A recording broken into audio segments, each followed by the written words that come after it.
Épargne-moi des difficultés. C'est une mauvaise prière, ça. Alléluia. Mais dis, Seigneur, donne-moi la victoire sur les épreuves. Donne-moi la victoire sur les difficultés. Amen. C'est ainsi au nom de Jésus. Pourvu que sur ce chemin-là, tu sois dans la volonté de Dieu pour faire son œuvre. Amen. Là où le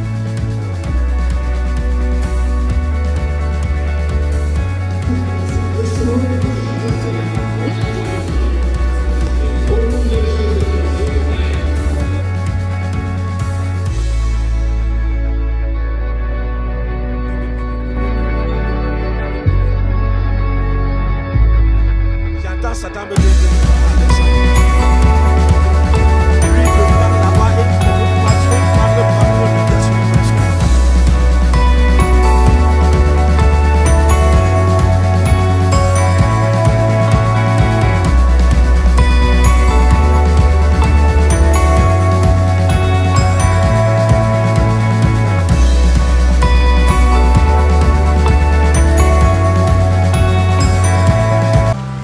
Note bien le titre de la prédication, croissez en grâce. Croissez en grâce. Croissez en grâce. Croissez en grâce. Alléluia. Amen. Vous savez, nous sommes le produit de la grâce. Nous sommes le produit de la grâce.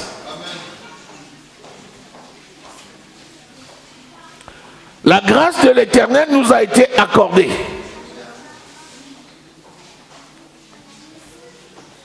Le monde entier était plongé dans le noir. Le péché de Adam et Ève avait privé le monde entier de la gloire de Dieu. Mais sans consulter l'homme, Dieu a manifesté sa grâce. Cette grâce, c'est celle qui a produit en nous la repentance. Et c'est elle qui a produit en nous l'acceptation de l'évangile du salut. Cette grâce, nous ne l'avons pas méritée. C'est donné alors que nous n'étions pas dignes. Et maintenant que nous sommes appelés à marcher dignement, la parole de Dieu dit que nous devons grandir pour aller de grâce en grâce. Comment aller de grâce en grâce? C'est l'objet de la prédication. Amen. Ce qui est grâce, c'est ce qui n'a pas été mérité. Par définition, c'est ce qui nous a donné alors que nous ne nous attendions même pas. Ce qui est grâce, c'est ce qui ne requiert pas ma participation. C'est donné, c'est grâce. Je ne connais aucun mort qui réclame la vie. Parce que le mort est mort. La Bible dit nous étions morts dans nos péchés. Celui qui est mort n'a aucune capacité à réclamer la vie. C'est pour ça qu'il n'y a que la grâce pour le ressusciter des morts. Amen. Cette grâce-là, c'est la grâce de base que nous avons reçue. Celle que tous les enfants de Dieu, sur laquelle nous devons tous nous appuyer pour donner une adoration à Dieu. Seigneur, qu'ai-je fait pour mériter le salut? J'étais largué, j'étais mort. C'était des ossements. Mais Dieu a trouvé quand même le moyen de me ressusciter d'entre les morts. Ça, c'est ce qu'on appelle la grâce. Amen. La grâce ne s'achète pas. La grâce ne s'achète pas. La seule chose qu'on a à faire, c'est de la recevoir. La grâce ne s'achète pas. Ce qu'on fait, on reçoit la grâce. Et recevoir vient d'un mot grec qui est lambano. Et lambano veut dire on saisit la grâce. La grâce est rendue disponible. On la saisit. La grâce est rendue disponible. On la saisit. Recevoir n'est pas un verbe passif. Il ne s'agit pas de poser les mains et de laisser que la grâce vienne tomber dedans. Il s'agit d'identifier et de la prendre parce qu'elle est rendue disponible. Ce n'est pas la même chose. Le Seigneur Jésus dit depuis Jean-Baptiste, le royaume des cieux est forcé. Et ce sont les violents qui s'en emparent. Lorsque les grâces sont rendues disponibles, j'ai parlé des grâces. Parce qu'au départ, il y a la grâce. Et la grâce est multipliée. Et la multiplication donne les grâces. Mais qu'est-ce qui fait qu'on part de la grâce vers les grâces? Prête l'oreille. Si tu saisis ça, tu comprendras pourquoi un peut exceller dans tous les domaines et un autre peut s'arrêter à la grâce de base.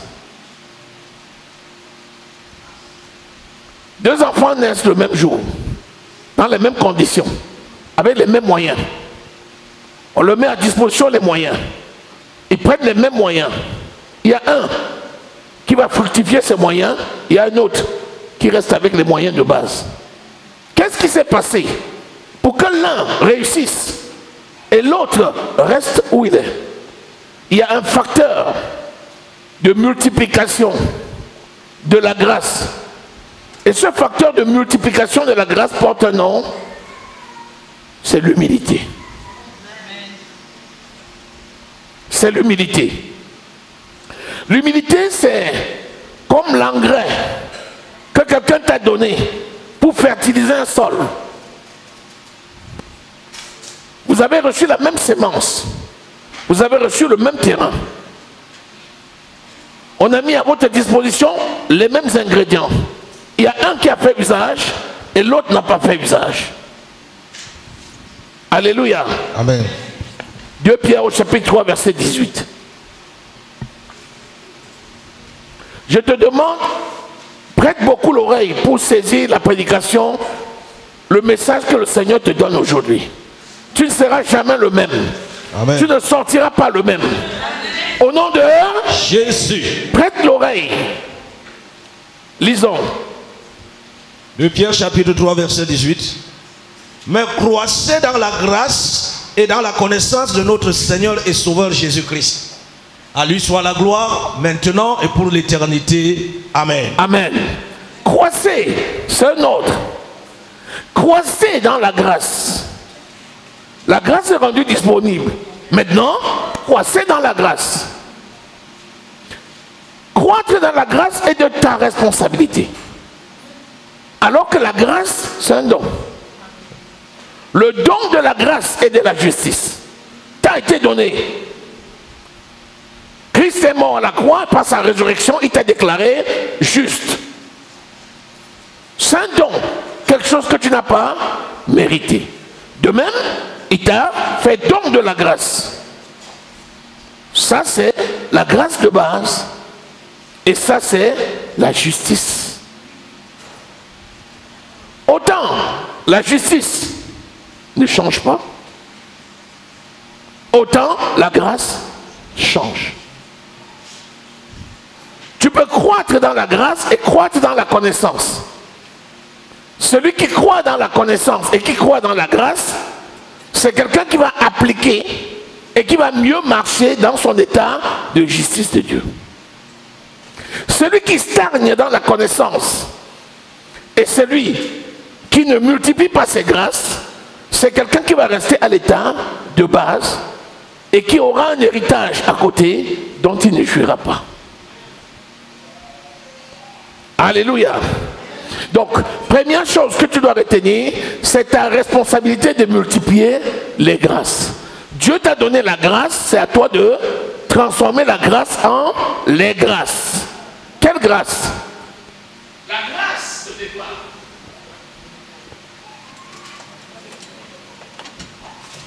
la parole.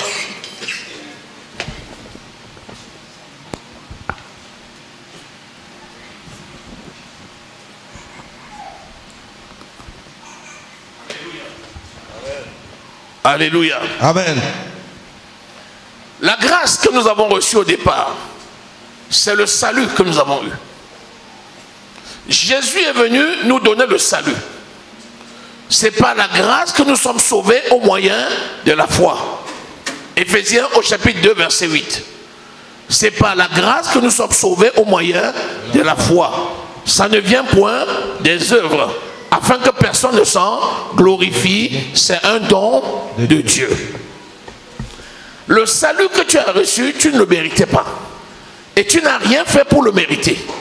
Mais une fois que tu as reçu le salut, c'est ta responsabilité maintenant de multiplier les grâces de Dieu, parce que derrière chaque grâce, il y a un don.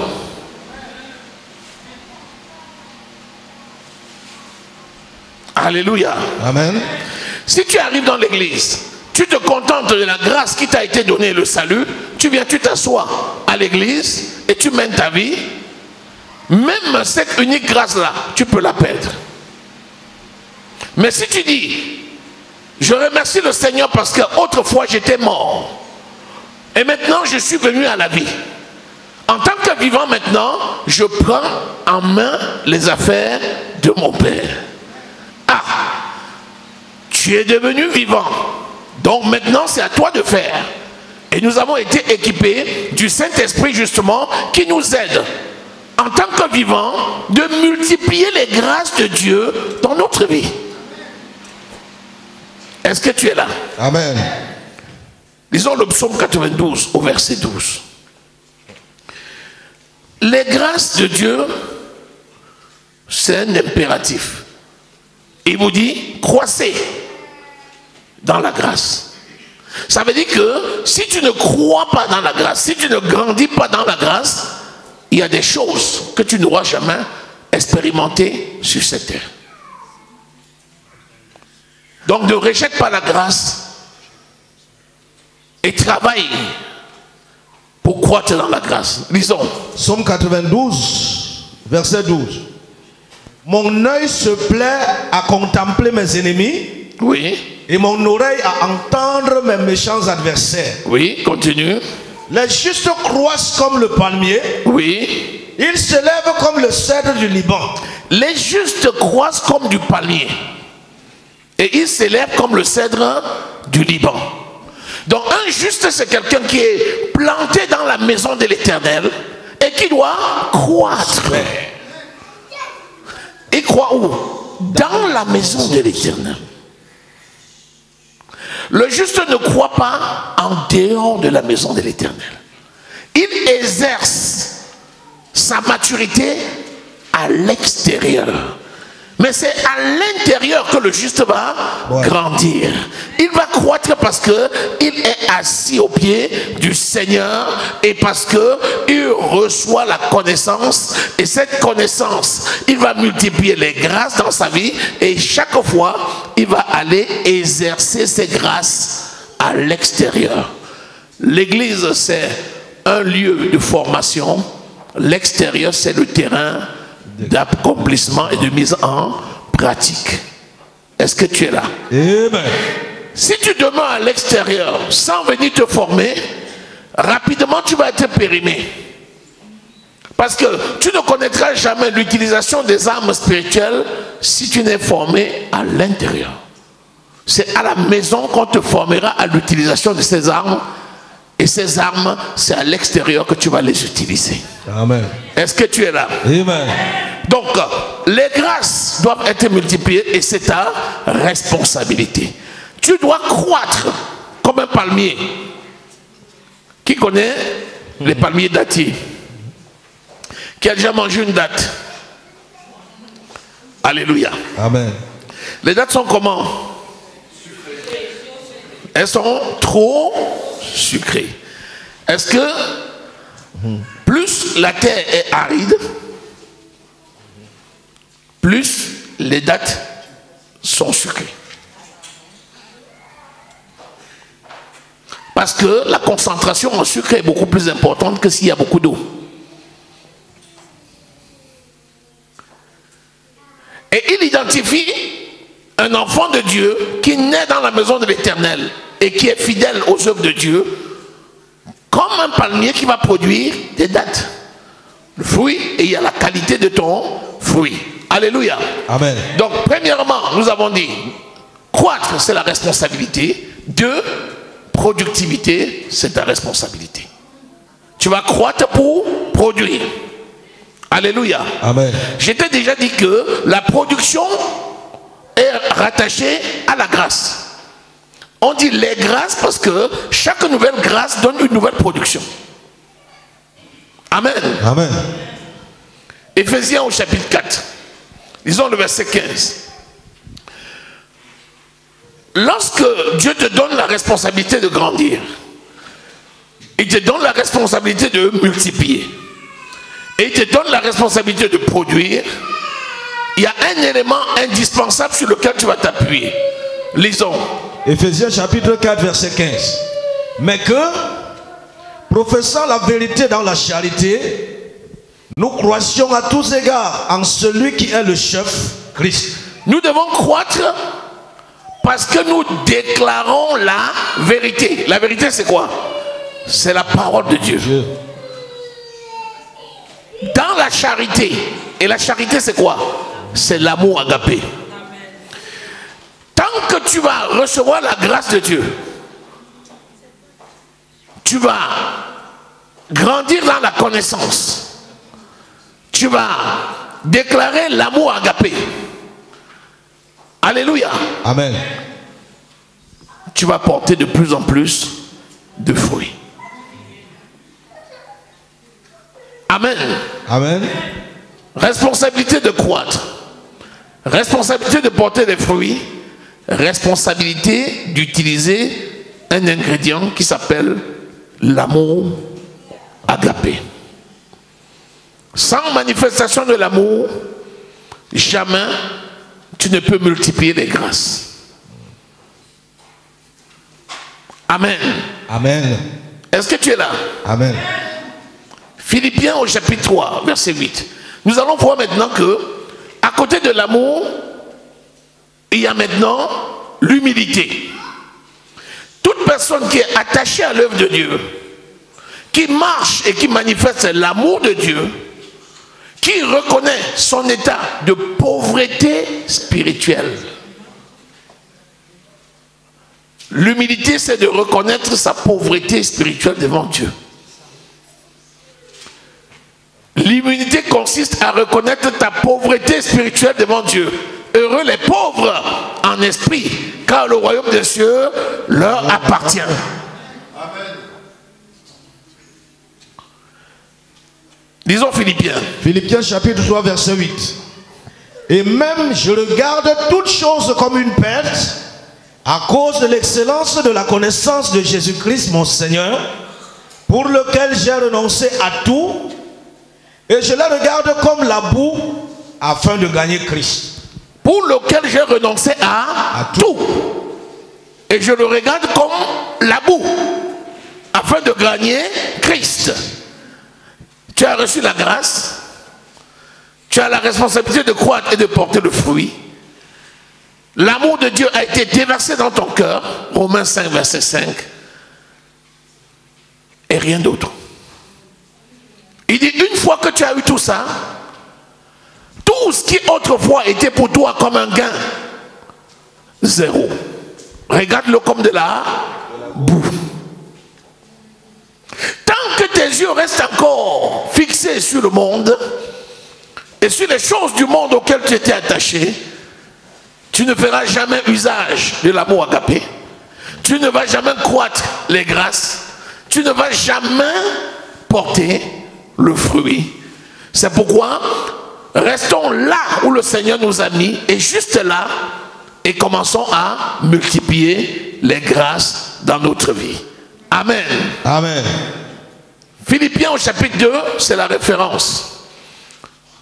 À partir du verset 3, c'est la référence qui nous parle de l'état d'esprit qui était celui de Jésus, c'est l'état d'esprit qui est le nôtre. C'est le seul état d'esprit qui va te permettre de multiplier les grâces dans ta vie. Lisons. Philippiens chapitre 2, verset 3. Ne faites rien par esprit de parti ou par vaine gloire. Ne faites rien par esprit de parti ou par vaine gloire. Un peuple divisé ne peut subsister. Un peuple divisé ne peut subsister. L'humilité consiste à vivre l'unité de la foi.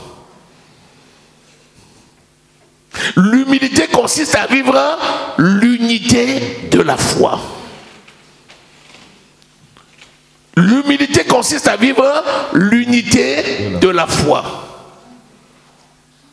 Un peuple divisé ne peut subsister. La foi t'a été donnée. C'est ce que nous avons lu. La grâce t'a été donnée. C'est ce que nous avons lu. Tu dois la croître, nous l'avons lu. Tu dois porter le fruit, nous l'avons lu. L'amour de Dieu a été déversé dans ton cœur. Tu dois l'utiliser. Or, l'amour de Dieu ne divise pas. Si quelqu'un vit dans la division, jamais il ne va expérimenter les grâces de Dieu.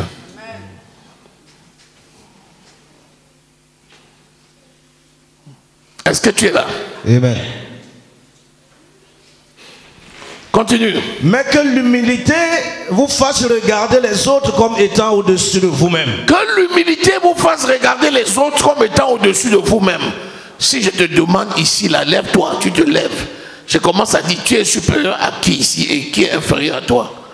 Vous allez être étonné. On va commencer à faire... Pendant ce temps, ça circule dans la tête. Il a quoi même? Il habite même où? Qu'est-ce qu'il fait? Parce que le monde classe les gens en fonction de leurs moyens sociaux.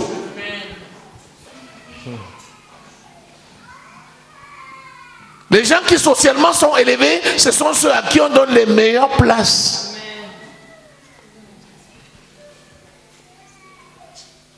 Et dans l'église, on réserve des places pour les personnes qui socialement sont élevées. Quelqu'un me disait que il connaissait une église dans son pays en Afrique où on ne pouvait pas nommer quelqu'un diacre s'il n'était pas une haute personnalité dans la ville. Parce qu'on disait, tu vas nommer un pauvre diacre. Il va faire comment?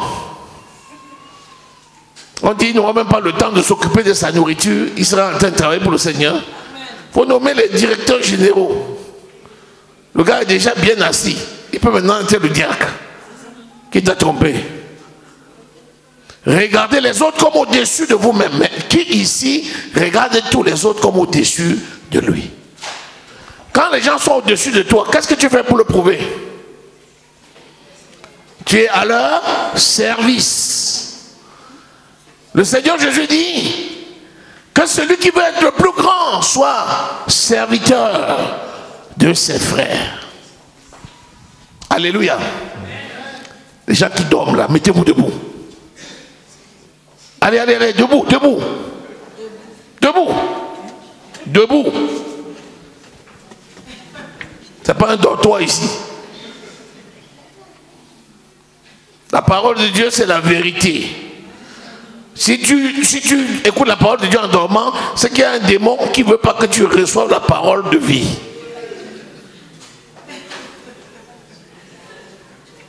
Alléluia. Amen.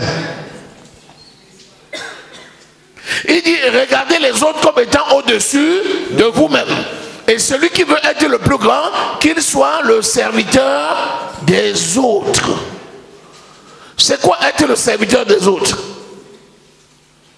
Est-ce que ça veut dire que tu te mets là en route comme un paillasson qu'on a mis à l'entrée? Chacun vient et il essuie ses pieds sur toi? Non. Ça veut dire quoi être au service des autres? Ça veut dire prendre soin de l'œuvre de Dieu qu'il a mis au service des saints. C'est ça, être au service de ses frères. C'est pas être le paillasson pour ses frères. Quand tu entres dans l'église, le pasteur parle, tu bavardes avec ton voisin. Le pasteur dit tais-toi, tu continues à bavarder. Je veux fouetter ces jeunes-là. Je veux vous fouetter ici un jour. Vous allez savoir que je ne blague pas. Un papa, c'est un papa. Est-ce que vous avez compris? Vous êtes mes enfants et vous devez obéir. C'est vous l'église de demain. Alléluia. Amen. Ils vont dire un père qui fouette. On est en France. Si jamais il fait ça, j'appelle la police. Alléluia. Amen. Hey, s'il fait ça, j'appelle la police. Hey, mon enfant, tu appelles la police, Dieu va te corriger fort. Hein? Même le policier va te dire, hey, fils, toi aussi. Alléluia. Praise God.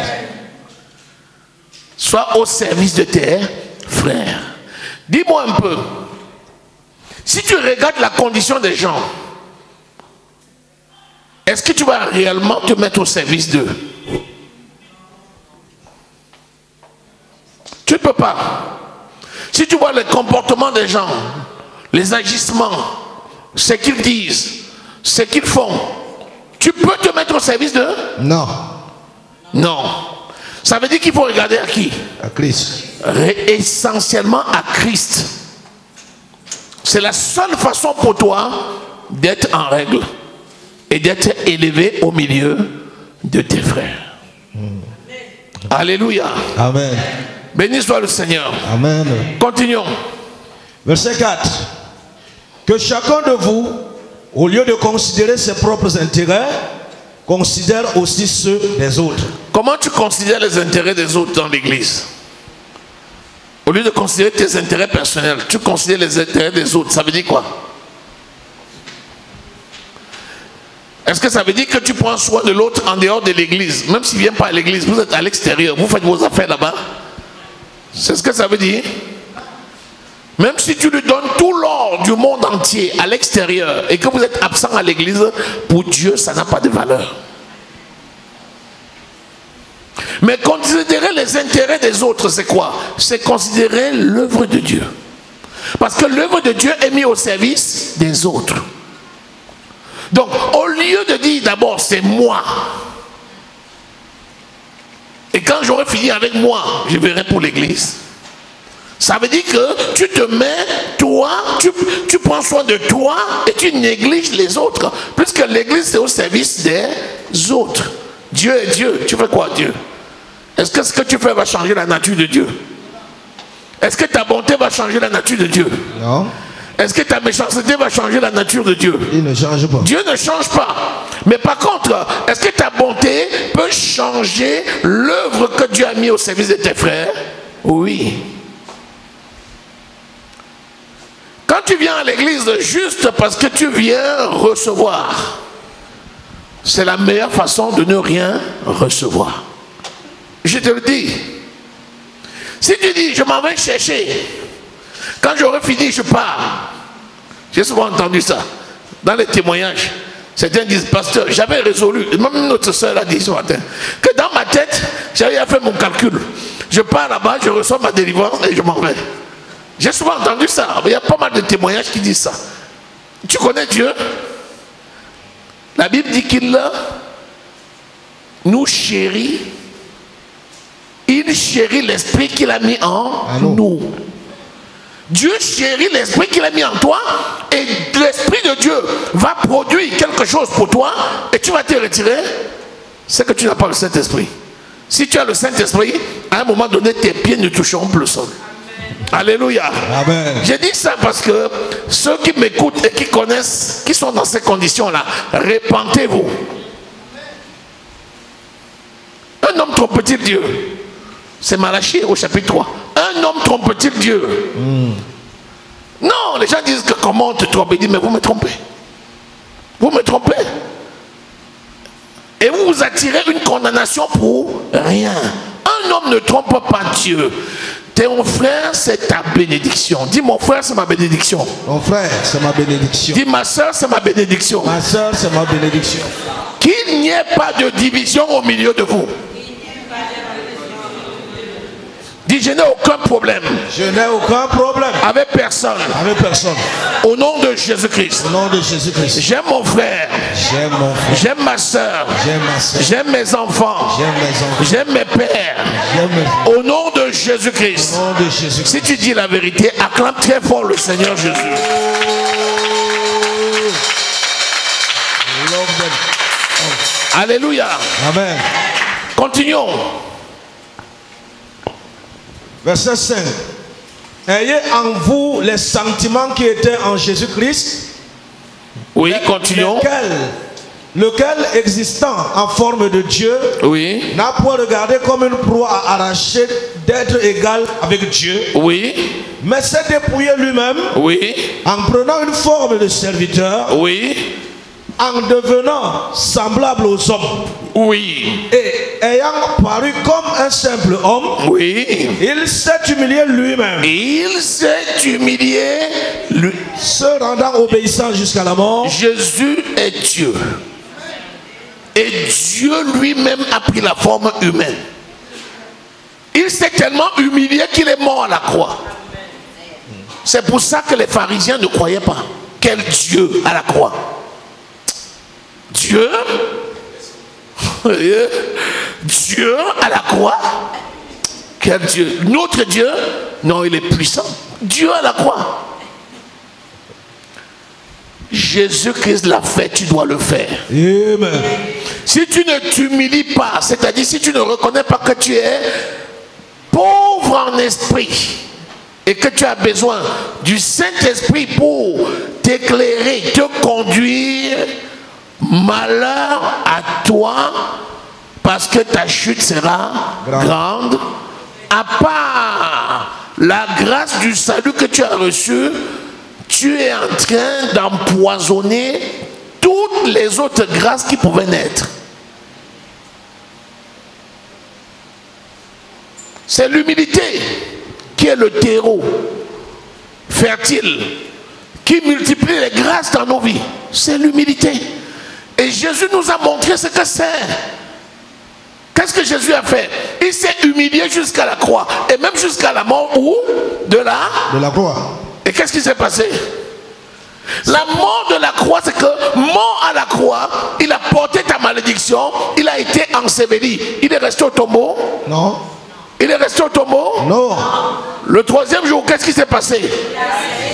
La résurrection des morts est liée à son humilité. Amen. Comme une graine que tu as mis en terre, qui va germer. C'est l'humilité qui fait pousser la graine. Tu dis, il me faut la santé physique. Mais tu n'es pas humble. Vous n'avez pas remarqué que les gens qui ont le plus de problèmes physiques, c'est les gens qui sont en général les plus méchants. Tu vois quelqu'un qui est couché dans un lit, malade. Il ne bouge même plus. On lui met la nourriture dans la bouche. Le peu de force qui lui reste, il tape sa femme.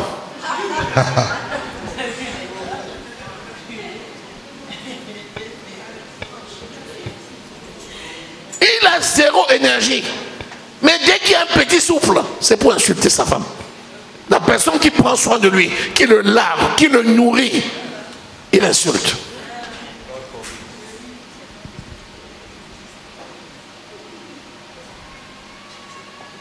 Et il attend de réussir. Hein. Il espère la guérison. Hein. Et quand ça dure, il dit, si je suis dans cette condition, c'est toi qui m'as mis là-dedans.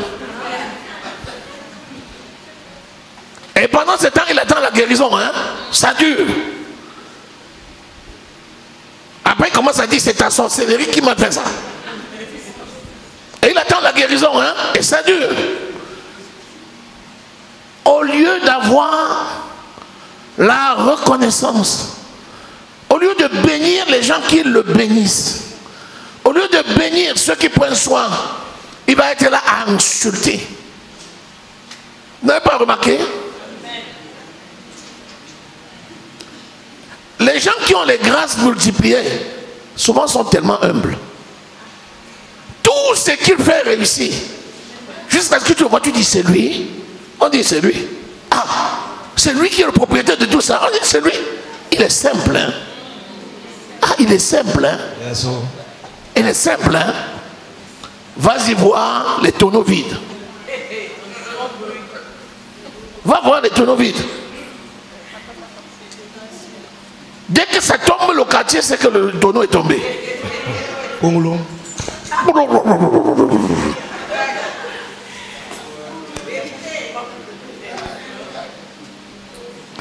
Il s'est humilié, c'est pour ça qu'il a germé. On l'a mis dans son tombeau, le 3e jour, il a germé. Christ a germé. Il est ressuscité des morts. Alléluia.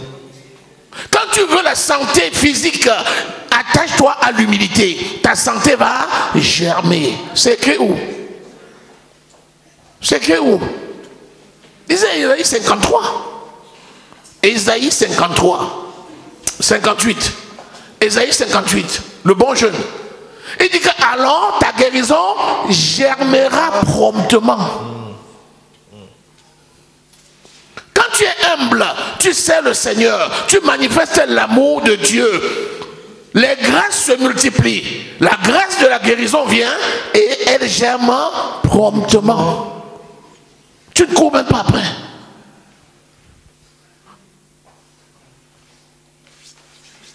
Alléluia. Amen. L'humilité. Jésus est mort pour toi, Jésus. La vie.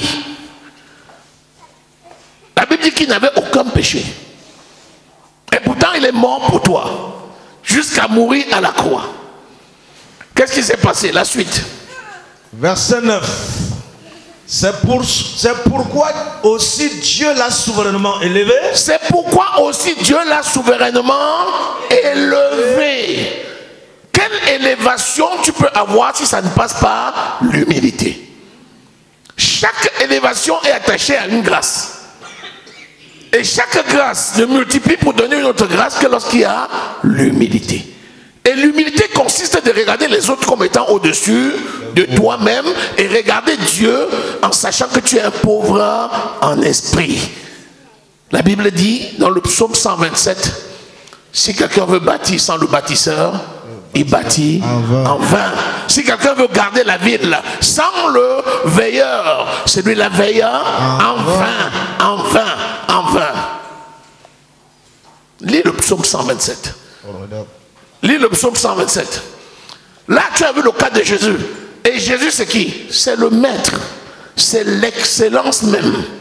C'est la référence. Si Jésus l'a fait, pourquoi tu es qui pour ne pas le faire? Tu es qui pour ne pas marcher humble? Tu es qui pour te prendre pour le roi du village?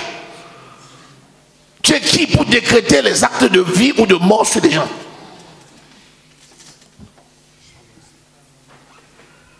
Psaume 127, Cantique des degrés de Salomon. Si l'Éternel ne bâtit la maison, ceux qui la bâtissent travaillent en vain. Tu veux bâtir ta maison, tu veux construire ton foyer. Tu as même déjà tout fait pour le mariage. Même si tu n'as pas encore vu l'homme ou la femme, tu dis c'est ma foi qui parle. Si l'Éternel ne garde la ville, celui qui la garde veille en vain. Tu prends soin de ta maison. Chaque jour tu dis l'Éternel garde sur cette maison. Personne, aucun sorcier, aucun féticheur, aucun marabout ne peut entrer dans cette maison au nom de Jésus-Christ. C'est toi-même qui le dis. Continue. En vain vous levez-vous matin. Mais si tu ne le fais pas avec le Seigneur, c'est en vain. Vous couchez-vous tard et mangez-vous le pain de douleur. Ton pain, c'est le pain de douleur. Quelqu'un dit, pourquoi? Comment c'est comme ça qu'en Jésus on est? En Jésus maintenant, il faut souffrir, souffrir, souffrir, souffrir pour manger un bout de pain. Il faut souffrir, souffrir, souffrir, souffrir pour obtenir quelque chose. Est-ce que c'est ce que dit la parole? La parole de Dieu te dit que tu n'as même pas à demander ces choses-là. Ce sont les païens qui les demandent. Parce que ton Père qui est dans les cieux connaît ce dont tu as besoin avant même que tu ne demandes. Amen. Cherchez premièrement le royaume des cieux et sa justice. Et toute chose viendra par-dessus. Comment ça se fait que tu te retrouves à manger le pain de la douleur? Même dans le désert, quand il marchait, le pain tombait seul du ciel. Amen. Seul. Je n'ai pas vu une personne qui avait préparé. Dans le désert, personne n'a préparé. Dieu avait déjà tout préparé. Quand tu voulais boire, le rocher, l'eau sort, tu bois. Ils ont marché 40 ans avec les chaussures, ça ne s'est pas usé. Dans le désert, 40 ans avec les chaussures, la chaussure ne s'est pas usée.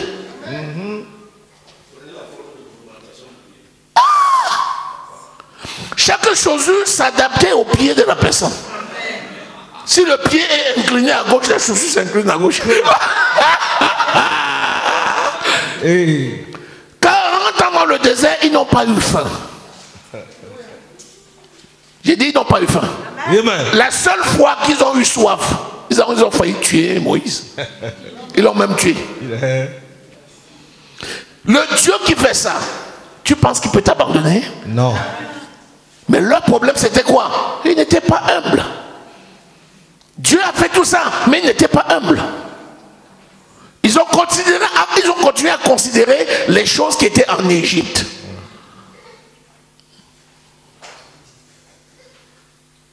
Pourtant, Dieu a dit, Dieu a fait une promesse. Il a dit, il viendra un temps où 1, tout le monde sera sauvé. 2, tout le monde guérira. 3, tout le monde sera riche. Amen. Dieu a fait cette promesse. Il a accompli ça d'abord où? En Égypte. La Bible dit que quand il les a sortis d'Égypte, il les a tous délivrés. Ensuite, personne n'était malade. Il les a tous guéris. Ensuite, il leur a donné tout ce dont ils avaient besoin dans le désert. Personne n'a manqué. Dieu l'a dit et Dieu l'a accompli. Amen. Et il dit que dans les temps qui viennent, il va encore le faire. Amen. Ce qu'il a dit, il le fait. Quand Jésus-Christ est venu, Jésus l'a fait. Amen. La Bible dit que quand Jésus-Christ est venu, Jésus a sauvé tous ceux qui se sont approchés de lui. La Bible dit que Jésus a guéri tous ceux qui se sont approchés de lui. La Bible dit que Jésus a nourri tous ceux qui se sont approchés de lui. Le chiffre 3, c'est le chiffre de la résurrection. Ça s'est passé une fois avec Moïse. Ça s'est passé une fois avec Jésus. La troisième fois, c'est avec nous. Si tu es là, dis Amen. Acclame l'Éternel des armées. Acclame l'Éternel des armées.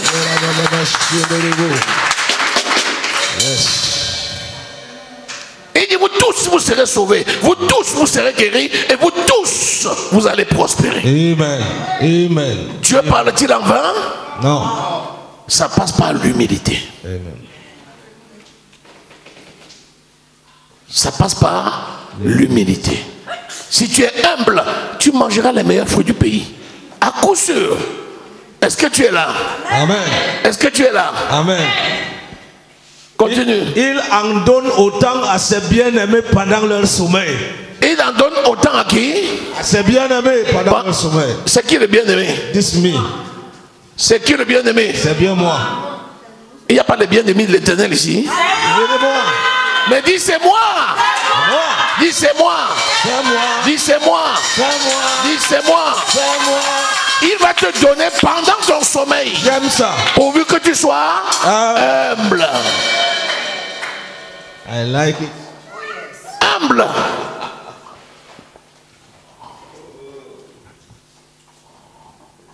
L'humilité.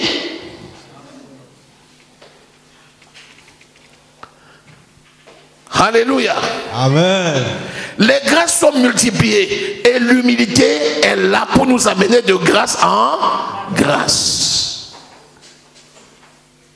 Romains 12, verset 6. Vous allez voir que lorsque les grâces se multiplient, les dons vont avec. Hey.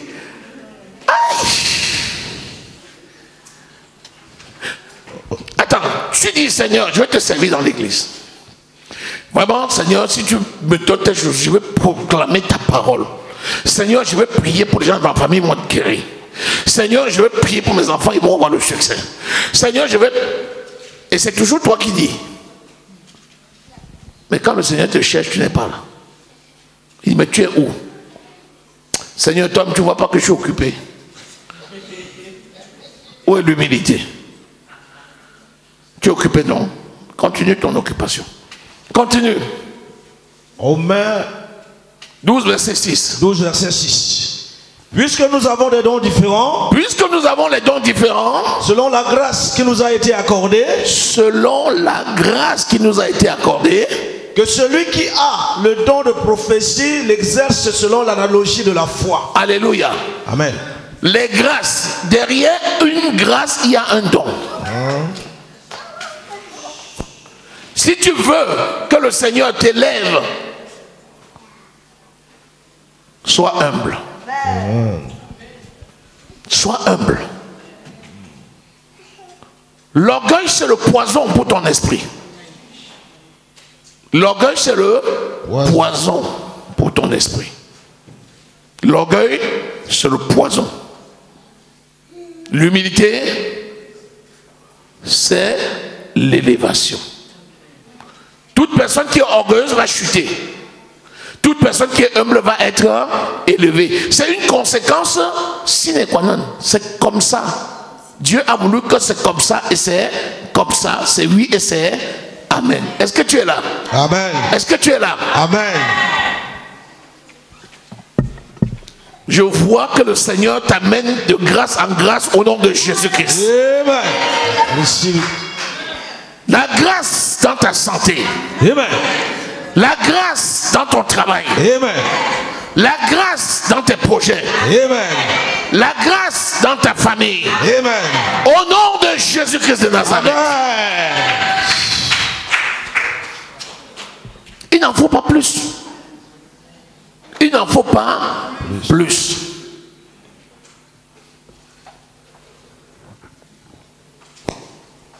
Qui a reçu? Acclame l'Éternel ton Dieu. Acclame l'Éternel ton Dieu.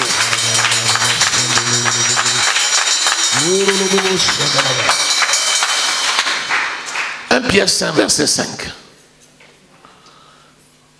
1 Pierre 5, verset 5. On passe à la pratique. C'est pratique. Le message que le Seigneur a donné là est concret, c'est pratique. 1 Pierre 5, verset 5. De même, vous qui êtes jeunes, soyez soumis aux anciens. La pratique a commencé.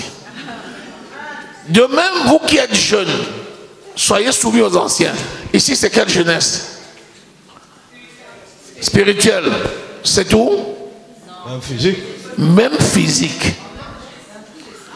Il dit, honore ton père et ta mère, afin que tu aies des jours longs, prolongés et heureux sur terre. Si tu prends l'envers, ça veut dire quoi? Si tu déshonores ton père et ta mère, qu'est-ce qui t'arrive? Tes jours sont courts et malheureux sur terre. Il a dit ton père et ta mère. Les enfants qui insultent leurs parents.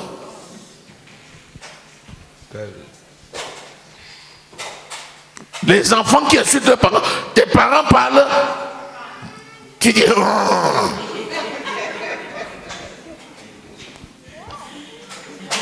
oh, oh, oh, oh. Oh, elle m'énerve.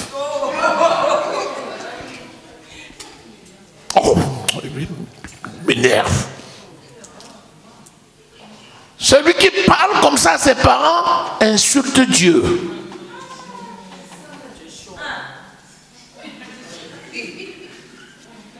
Je te dis la vérité. Tu parles comme ça à tes parents, tu insultes Dieu.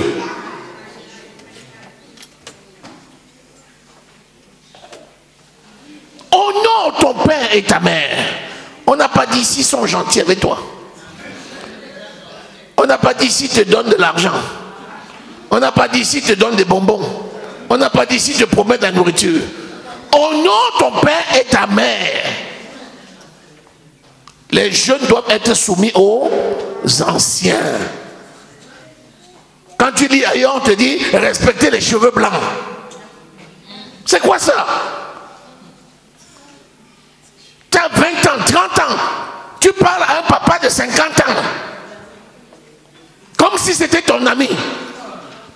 Moi je te dis, je ne suis pas ton ami. Je suis ton papa. C'est quoi ça? Hein? Que les jeunes dans la foi, cette fois-là, ce sont les nouveaux-nés. Soient soumis aux anciens, c'est-à-dire les matures dans la foi. Tu peux avoir 80 ans et être jeune dans la foi. Quelqu'un peut avoir 15 ans et commencer à être déjà mature dans la foi.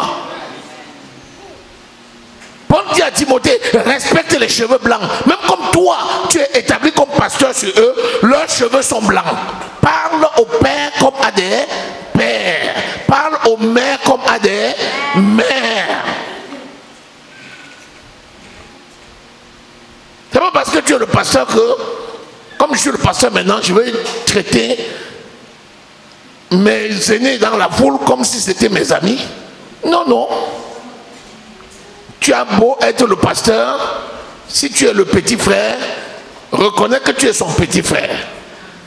Et la personne va reconnaître que dans la foi, c'est toi qui es l'aîné, et cet équilibre-là va être parfait comme ça. Est-ce que tu es là? Amen. Acclame l'Éternel. Yes, acclame l'Éternel. Yes, alléluia. C'est ça le problème. Que ce soit les païens qui le fassent, on va dire c'est les païens, ils n'ont pas Christ. Mais dans l'église,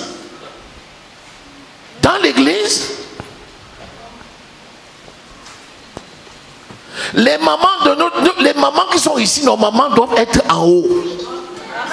Aïe. Chaque maman ici a beaucoup d'enfants. Partout où elle passe là, vous tous les jeunes là, ce sont vos mamans.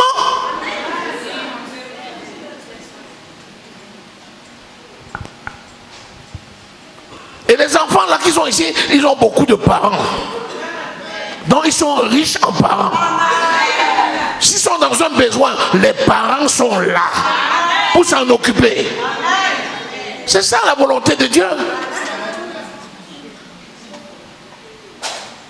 Alléluia. Amen.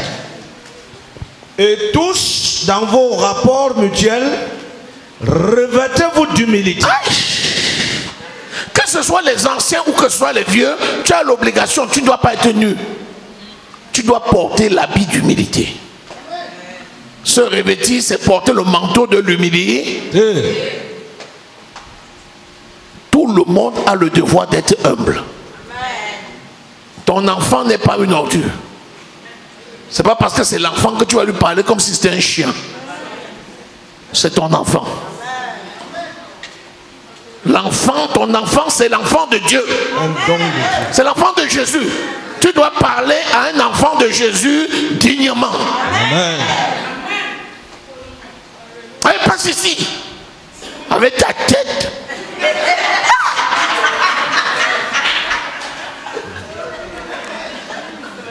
Tu insultes la tête de Dieu. Sa tête, c'est la tête de Dieu.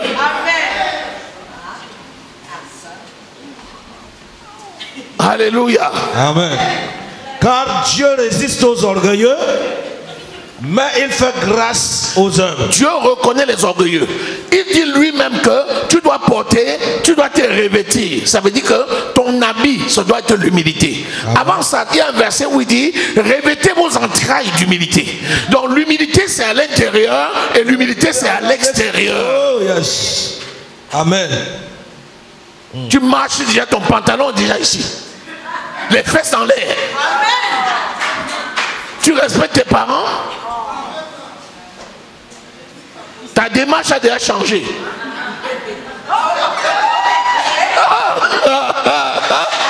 Yeah.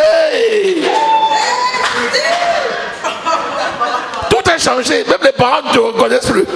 On dit l'enfant s'y a mangé quoi?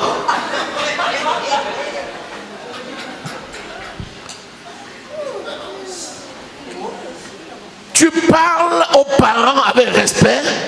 Et les parents, eux aussi, ne doivent pas maltraiter les enfants. Tu parles aussi à ton enfant avec respect. Alléluia.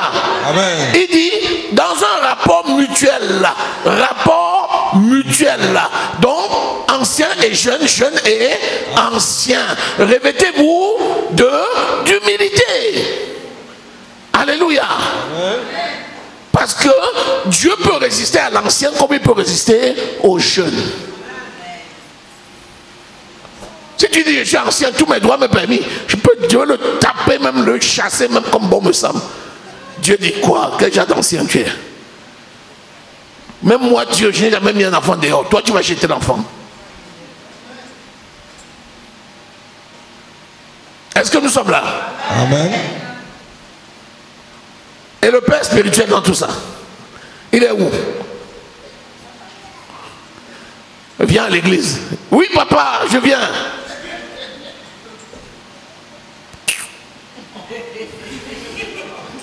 Le Père là aussi.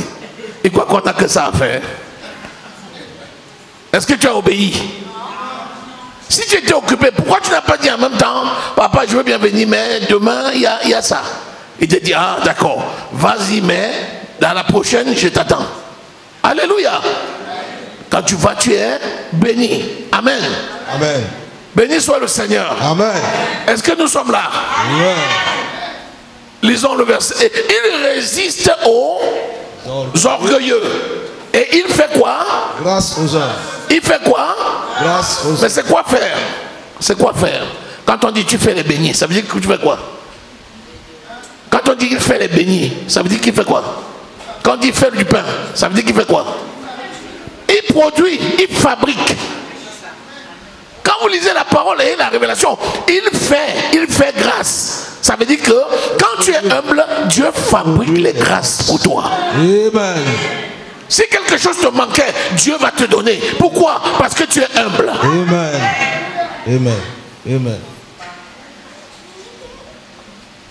C'est l'humilité qui fabrique les grâces. Tu dis, mais pourquoi ma vie ne change pas? Tu regardes seulement. Il dit, tu as prié depuis ce matin.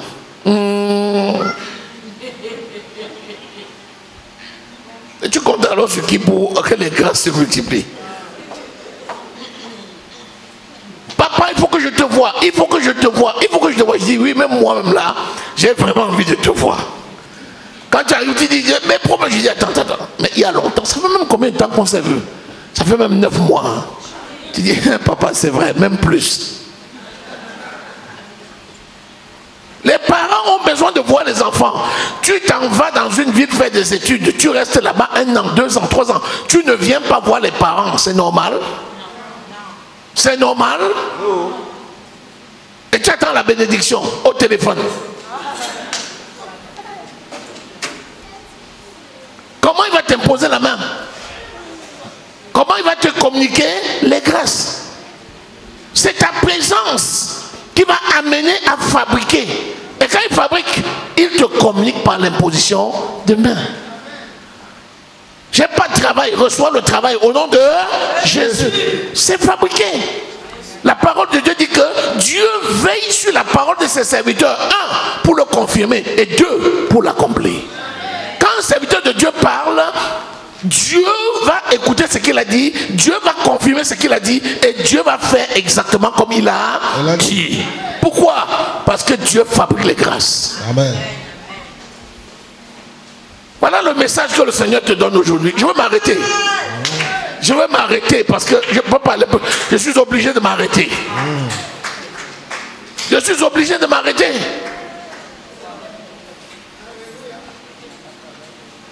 Multiplication de grâce. Nous, quand on était petits, si dans le village il y avait une maman, même si ses enfants étaient partis, elle était seule au village, tu ne pouvais même pas savoir qu'elle est seule. Hein? Les enfants se relayaient pour venir puiser de l'eau, venir nettoyer le sol. Les enfants venaient dormir. Maman Rebecca, que vous avez connue là, nous tous ces enfants nés de ses entrailles, ma plus petite soeur à quel âge? Elle a même déjà 40 ans maintenant, même 42, 43 ans. C'est ça, non? Oui. Oui. Ben oui. Ben oui.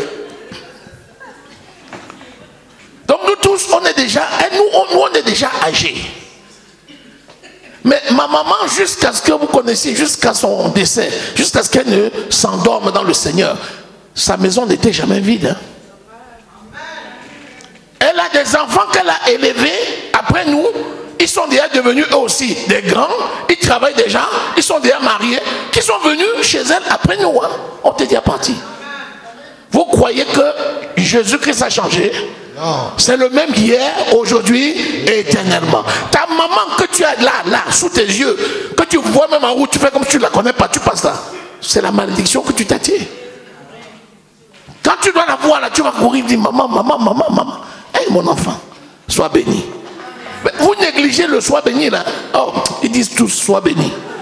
Mais quand elle dit une maman dit à un enfant sois béni, l'onction de bénédiction entre dans sa vie. Alléluia. Amen. Béni soit le Seigneur. Amen. Oh, on va s'arrêter. Alléluia. Acclame l'Éternel. Acclame l'Éternel. Acclame le roi des rois et le Seigneur des seigneurs. Alléluia. Amen. Acclame.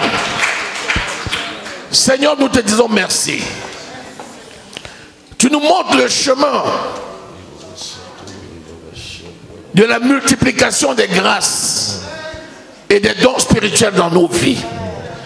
Que tout l'honneur et la gloire te reviennent au nom de Jésus.